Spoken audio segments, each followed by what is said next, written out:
Member for Port Moody, Coquitlam. Mr. Speaker, before this House rose for the summer, all members called to put in place, without delay, a Canada Disability Benefit. And so I want to start by thanking the Minister for respecting the will of the House and bringing Bill C-22 to the floor for second reading today. I'd also like to thank every member for their support of my unanimous consent motion that brought unity to this place on an issue of human rights and dignity. It is clear that everyone in this House wants to get to work on improving the lives of persons with disabilities. J'ai hâte de travailler avec vous.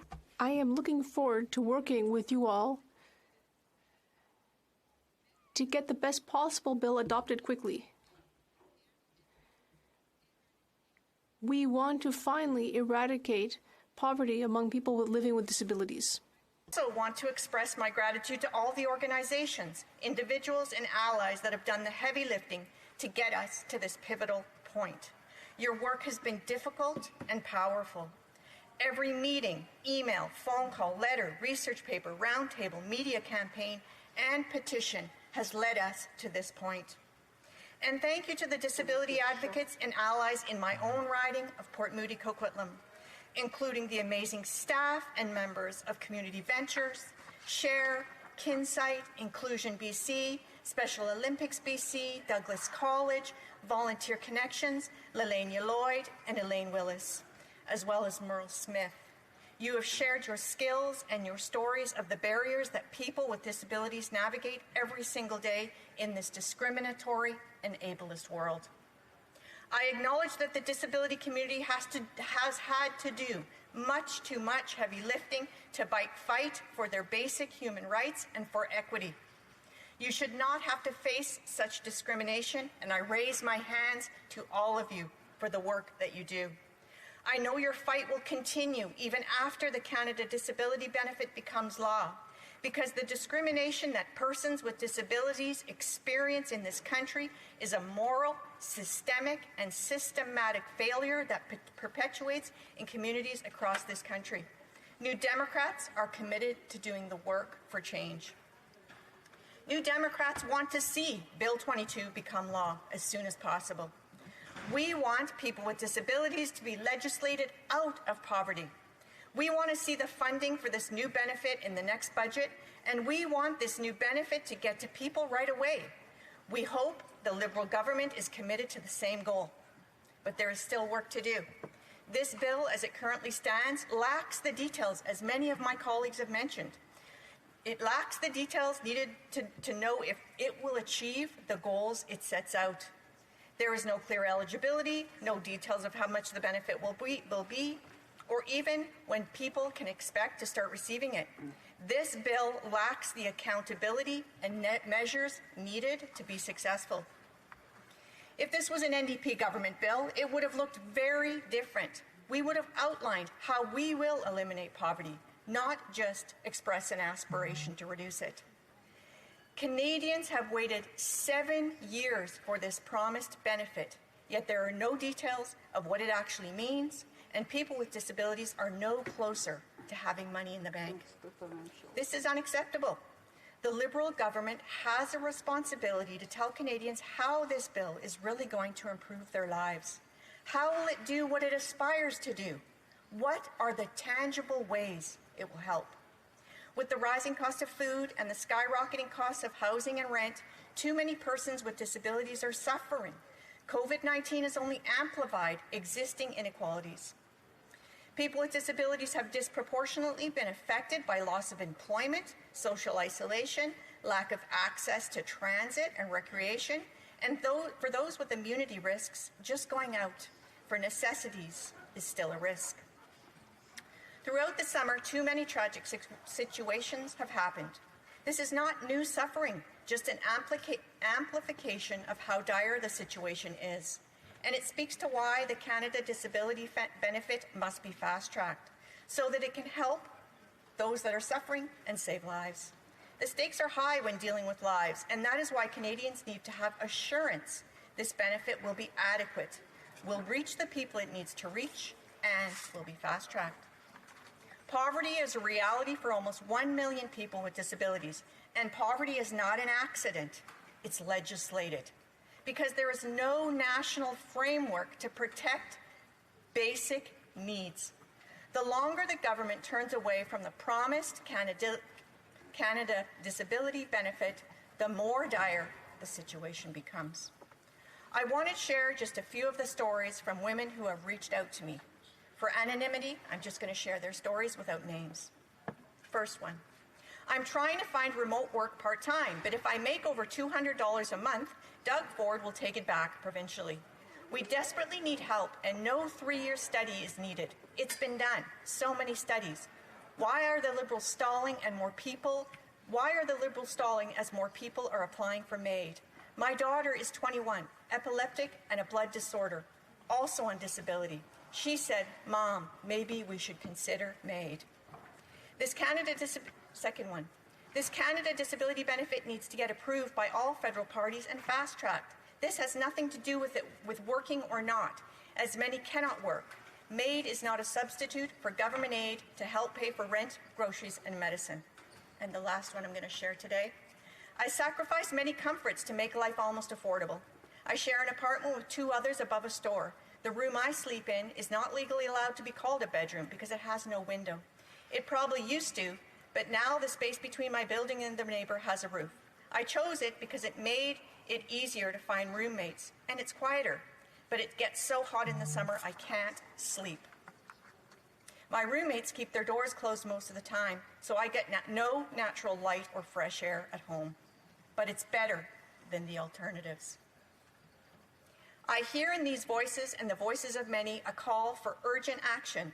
The rising cost of living is not slowing down, yet persons with disabilities are forced to wait for this government to see them, to prioritize them, and to fulfill a promise they made years ago. Since 2015, the Liberals have spoken about the importance of lifting people with disabilities out of poverty, the need for dignity, autonomy, and human rights. Yet their actions and their timelines have not matched their words. The Liberal government does not seem to understand the importance of this bill and how the lack of urgency is hurting people. It is beyond time they do better. Where past governments have failed, this House cannot. We can, through a united voice, hold this government to their promise of a Canada disability benefit, one that will actually lift people out of poverty and improve the lives of some of the most vulnerable Canadians who are falling farther and farther behind. This is an historic opportunity to end legislated poverty for persons with disabilities.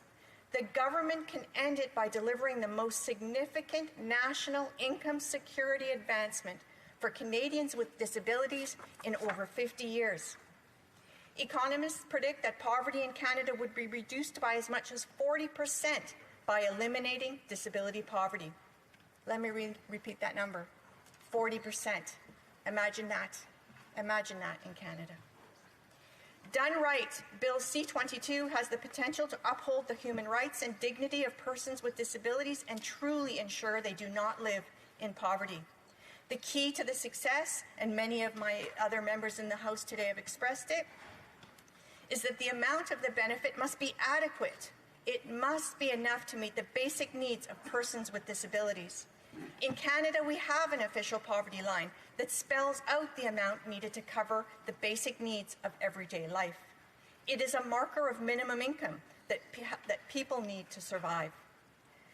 Yet that measure has a failing. It has failings as it does not take into consideration the additional costs of a disability, and that is why this government must work closely, as again it's been said already in this House today, that they work with other levels of government to ensure that Canada's disability benefit is truly a poverty reduction benefit with no clawbacks of any current federal, provincial, or territory disability programs. Inclusion Canada says it this way: provide a guaranteed adequate income floor for working-age persons with disabilities. This is what the community has clearly expressed over and over again. A national benefit must be adequate. Over 1 million people with at least one disability in this country live in poverty. Done right, this bill will legislate 1 million people out of poverty. Let's get it right, and let's do that quickly. I reiterate that adequacy cannot come with clawbacks. The number one worry about this new benefit in the disability community is that any new income support program will result in clawbacks somewhere else.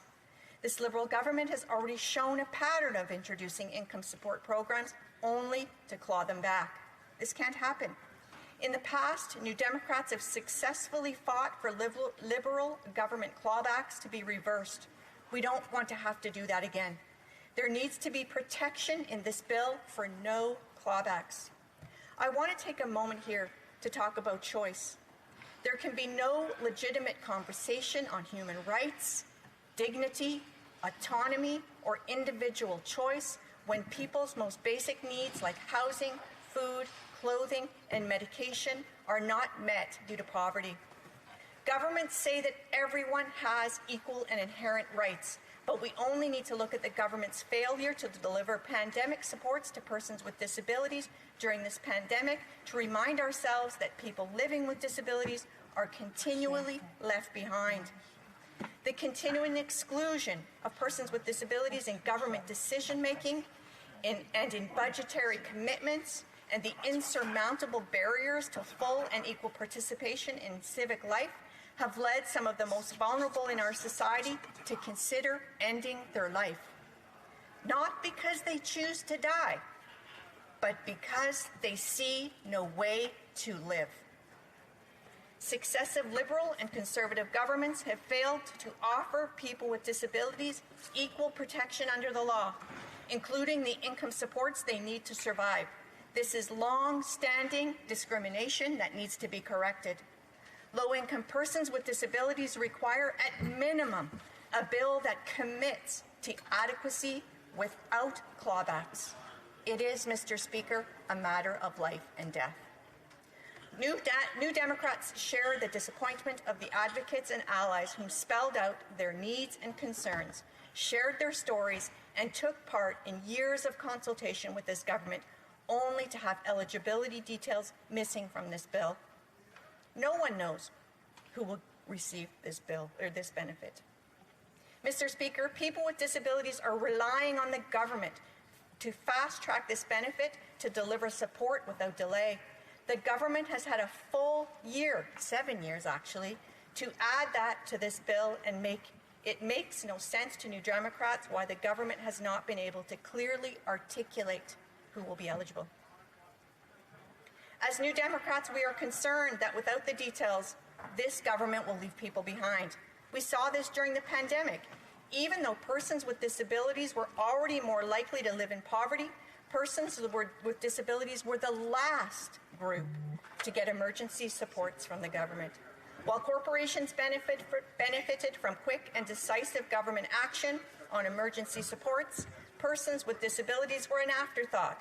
And when those supports did come, only a third of people who needed it actually received it, because access to those supports was underpinned by a deeply flawed disability tax credit system. The disability tax credit doesn't work for those living in poverty. New Democrats support the calls from disability organizations and individuals for eligibility criteria to include persons with disabilities already eligible for provincial, territorial, and federal disability programs. This government cannot rely solely on the disability tax credit, and the government must overcome its internal data problems, because getting help to people must not be limited by the logistics of an antiquated system. Eligibility must also be accessible, consistent, and dignified. For too long, governments have added the burden of excessive reporting requirements to persons with disabilities. Checking in, having to empty out their pockets in front of a government employee. This is a barrier that takes away a person's autonomy and dignity. It is essential that eligibility for this new benefit is modernized and does not strip people of their dignity. In closing,